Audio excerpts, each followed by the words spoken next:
Hello students, आज हम पढ़ेंगे क्लास 11 की फिजिक्स। इसका जो आपका चैप्टर है मैकेनिकल प्रॉपर्टी ऑफ सॉलिड्स। ठीक है, इसमें आपका जो टॉपिक है रनिंग में elastic potential energy stretched wire. इसका मतलब मैं आप लोगों को बताऊं, अगर कोई भी वायर है हम उसको क्या करते हैं, स्ट्रेच करते हैं।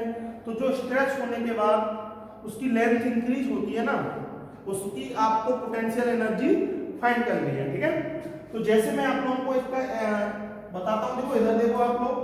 जैसे मैंने आपको बताया कि मेरे पास एक वायर है, इसकी लेंथ इनिशियल कितनी थी, L। इसकी लेंथ है इनिशियल वाली वो L लेंथ है। इसको मैं स्ट्रेच करता हूं, फोर्स लगाता हूं, तो ये क्या हुआ, डेल्टा L इंक्रीज और हुआ। कितना हुआ बेटा, डेल्टा L। इसमें जो फोर्स लगा वो कितना था, F। अब जो डेल्टा L इंक्रीज हुआ है, इसका जो फोर्स F है, तो इसका जो रिस्टोरिंग फोर्स है मैंने इसमें कितना माना हुआ है, 0। जो इसका रिस्टोरिंग फोर्स है बेटा वो कितना है, 0 है। तो जो इसका एवरेज फोर्स आएगा वो एवरेज फोर्स कितना आएगा, जो एवरेज फोर्स आएगा, एवरेज फोर्स होगा 0 प्लस F/2। क्योंकि जो एक्सटर्नल फोर्स है वो तो F है जो हमने अप्लाई किया है। जो आपका रिस्टोरिंग फोर्स है इसमें क्या है, 0। तभी तो उसकी लेंथ है वो L से कितनी हुई, डेल्टा L इंक्रीज हुई। तो अगर मैं इसका अगर फोर्स की बात करूंगा तो वो फोर्स कितने से कितना इंक्रीज हुआ, 0 से F।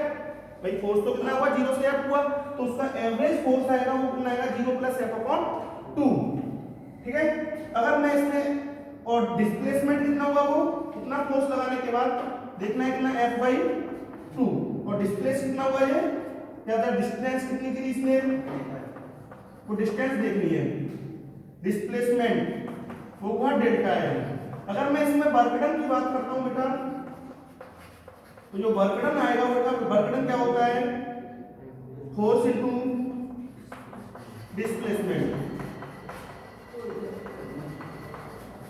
फोर्स कितना है इसमें, फोर्स है मेरा एवरेज फोर्स लगाऊंगा मैं, एवरेज फोर्स इनटू डिस्प्लेसमेंट। ठीक है, फोर्स कितना है इसमें, F/2। क्योंकि जो मेरा एवरेज फोर्स है वो F/2 है। डिस्प्लेसमेंट या डिस्टेंस कितना है मेरा, डेल्टा L। क्योंकि जितना इंक्रीज हुआ वो मेरा क्या हुआ, डिस्प्लेसमेंट या डिस्टेंस, डेल्टा L। तो जो वर्क डन हुआ W = F/2 × डेल्टा L। और आप लोगों को पता है कि जो डेल्टा L है, ये सही जगह क्या, यस सर। जो वर्क डन होता है वो क्या होता है, एनर्जी। पोटेंशियल एनर्जी U = क्या हुआ, 1/2 × F × डेल्टा L। तो जो आपका इलास्टिक पोटेंशियल एनर्जी का जो प्रथम फॉर्मूला आया, फर्स्ट फॉर्मूला आया, वो क्या है, U = 1/2 × F × डेल्टा L। इसके बाद हम अगर क्या करें, इसमें ये एनर्जी है elastic potential energy U 1/2 × F × delta L। मैं क्या करता हूं बेटा, इधर देखो, मैंने क्या इसमें A से क्या किया,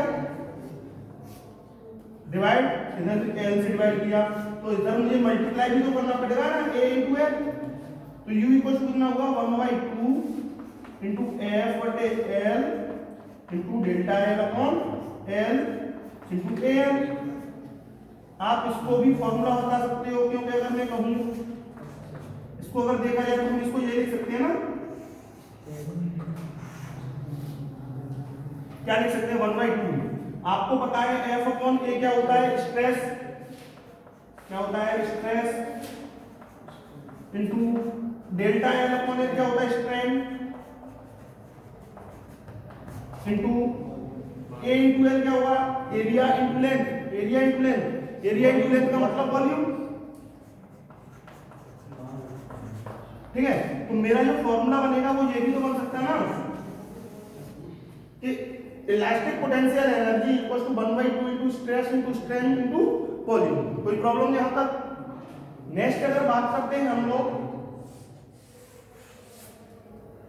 तो देखते हैं, मैं अगर बात करूं जो आपकी इलास्टिक पोटेंशियल एनर्जी है, मैं अगर इसको उस टर्म में लूं कि मैं कहूं कि elastic potential energy per unit volume, पर यूनिट वॉल्यूम में अगर बात करता हूं, तो पर यूनिट वॉल्यूम में क्या फॉर्मूला आएगा इसका। तो पर यूनिट वॉल्यूम की बात करूंगा तो उसको एनर्जी डेंसिटी भी बोल सकते हैं। ठीक है, तो मैं अगर बात करूं पर unit volume, elastic potential energy, elastic potential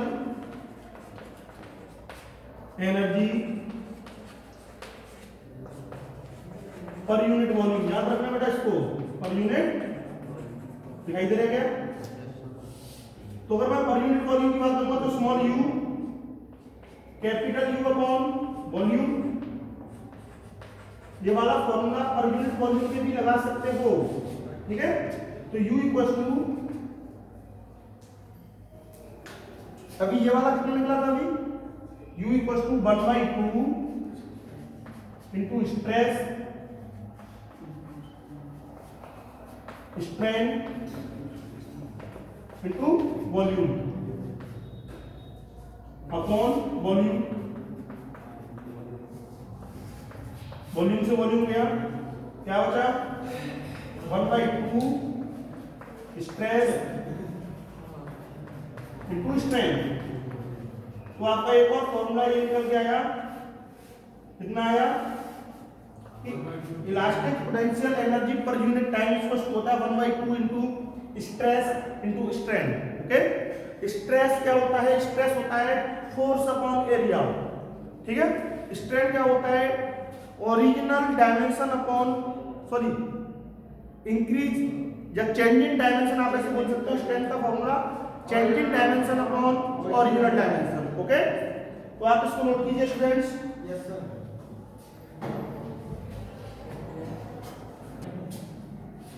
तो जैसा कि मैंने अभी आप लोगों को बताया था कि जो इसका फर्स्ट फॉर्मूला निकला था वो क्या निकला था, U equal to 1/2 into F into delta L.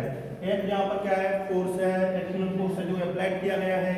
Delta L जो वायर लेंथ हुई है ना, लेंथ उसकी इंक्रीज हुई है, जिस वायर की लेंथ एल थी, फिर उसके बाद कितनी भी डेल्टा एल।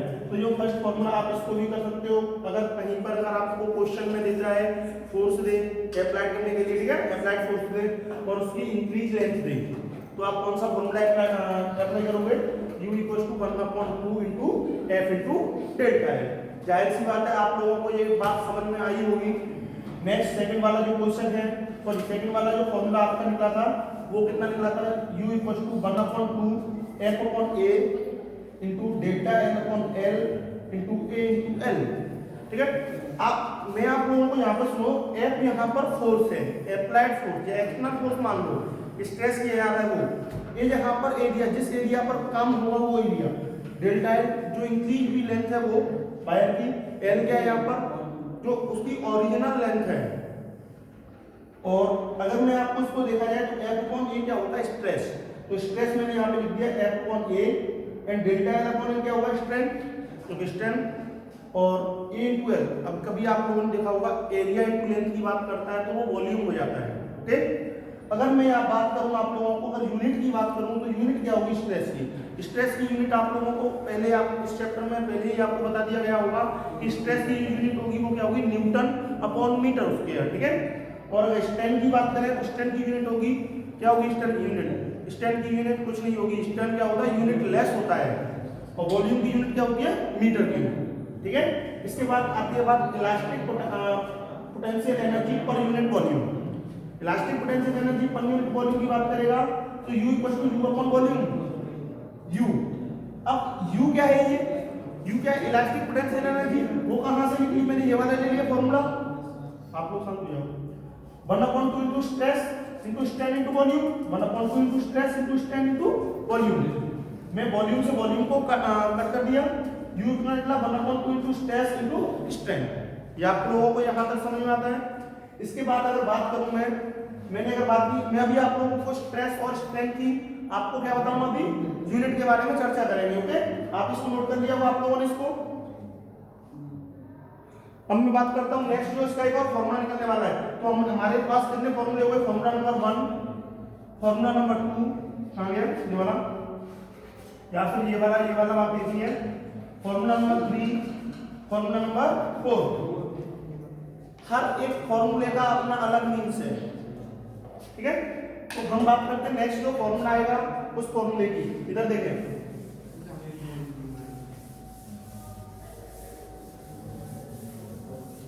तो मैं बात करूंगा, इधर देखें तो U इक्वल यहां पर कितना है? 1/2 स्ट्रेस इंटू स्ट्रेन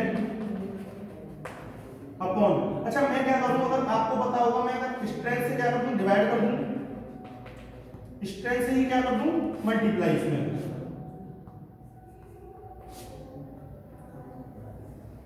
स्ट्रेंथ से क्या किया, डिवाइड किया, स्ट्रेंथ से क्या किया मैंने, मल्टीप्लाई। तो आप लोगों को पता होगा stress upon strain young modulus का फॉर्मूला होता है, किसका होता है, यंग मॉडुलस का। तो U इक्वल टू कितना है, 1/2 इनटू स्ट्रेस अपॉन स्ट्रेन होता है यंग मॉडुलस। क्या होता है, यंग मॉडुलस इनटू, यहां पर एक स्ट्रेन ये एक स्ट्रेन ये, तो क्या हुआ, स्ट्रेन स्क्वायर कितना हो गया। तो मेरे पास एक और फॉर्मूला निकल के आया, U equal to 1/2 Young modulus, इसको हम बाई भी बोल सकते हैं, ठीक है, इनटू स्ट्रेन स्क्वायर।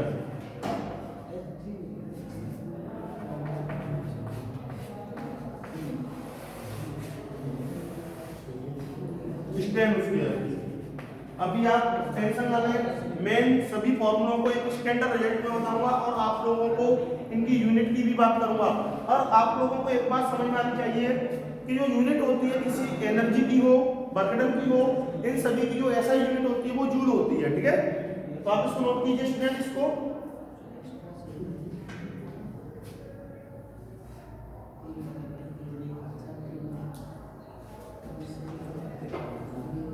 नोट हो गया होगा।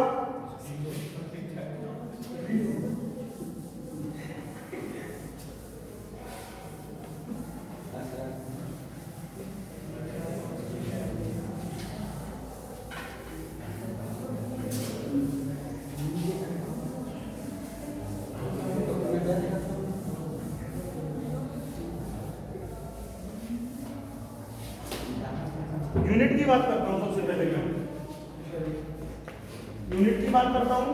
तो यूनिट में मैं आपको स्ट्रेस बताता हूं। पहले सबसे पहले मैं स्ट्रेस बताऊं, तो मैंने आपको स्ट्रेस के लिए सबसे पहले आप सिंपल सी बात बता, देखो स्ट्रेस होता है तो स्ट्रेस का फॉर्मूला होता है फोर्स अपॉन एरिया। तो स्ट्रेस की यूनिट होगी, वो यूनिट क्या होगी, स्ट्रेस। फोर्स क्या होती है, न्यूटन होती है, इसका मीटर स्क्वायर। तो मैं इसको क्या बोल सकता हूं, न्यूटन अपॉन मीटर स्क्वायर, या फिर न्यूटन मीटर की पावर -2। ओके, ये तो इसकी क्या हुई, यूनिट। अगर इसकी डायमेंशन की बात करता हूं, इसकी स्ट्रेस की, पहले मैं स्ट्रेन की भी यूनिट बता देता हूं। पहले आप लोगों को स्ट्रेस की बताई है, मैं अभी आप लोगों को किसकी बताता हूं, स्ट्रेन की। या फिर यहां साथ में इधर देखते हैं, ये यूनिट हुई किसकी, स्ट्रेस की ही डायमेंशन इधर देखते हैं। डायमेंशन देखेंगे तो stress equal to newton. Force की यूनिट क्या होती है, N/T-2। एरिया भी होती है L2। तो अगर इसको कैलकुलेट करेंगे तो कैलकुलेट करने के बाद क्या आएगा बेटा, देखना ये ऊपर जाएगा। तो स्ट्रेस इक्वल टू M/T-2, क्या हो जाएगा, L-2, कितना हो जाएगा, M/L-1T-2। किसकी हुई, स्ट्रेस की यूनिट, ठीक है। तो स्ट्रेस की अगर यूनिट की बात होगी कभी, तो स्ट्रेस की यूनिट क्या लिखोगे, M/L-1T-2, ठीक है। अगर इसकी जो डायमेंशन की बात होगी तो M/L-1T-2। अगर यूनिट की बात होगी तो यूनिट क्या होगी, न्यूटन मीटर की पावर -2, ठीक है। अब बात आती है सेकंड नंबर पर स्ट्रेन की। स्ट्रेन, तो स्ट्रेन की अगर यूनिट देंगे ना, तो स्ट्रेन का फॉर्मूला क्या होता है, delta L upon L, change in length या change in dimension upon original dimension. तो इसकी भी L होगी, इसकी भी L होगी, ये कट गया, 1 आया। तो स्ट्रेन क्या होता है, यूनिटलेस। क्या होता है ये,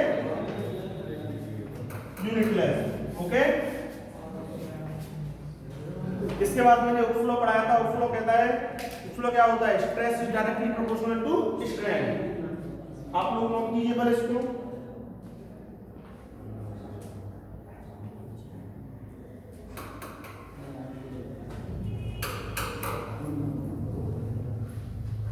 ठीक है, तो आज के लिए इतना ही स्टूडेंट्स। इसके बाद हम लोग नेक्स्ट क्लास में पढ़ेंगे। मैं आप लोगों को इसकी जो मैंने आपको इलास्टिक पोटेंशियल एनर्जी आप लोगों को बताई थी, इसके स्टैंडर्ड रिजल्ट एंड इसके क्वेश्चन भी आप लोगों को नेक्स्ट क्लास में कराऊंगा मैं। ओके, तो आज के लिए इतना ही। Thank you.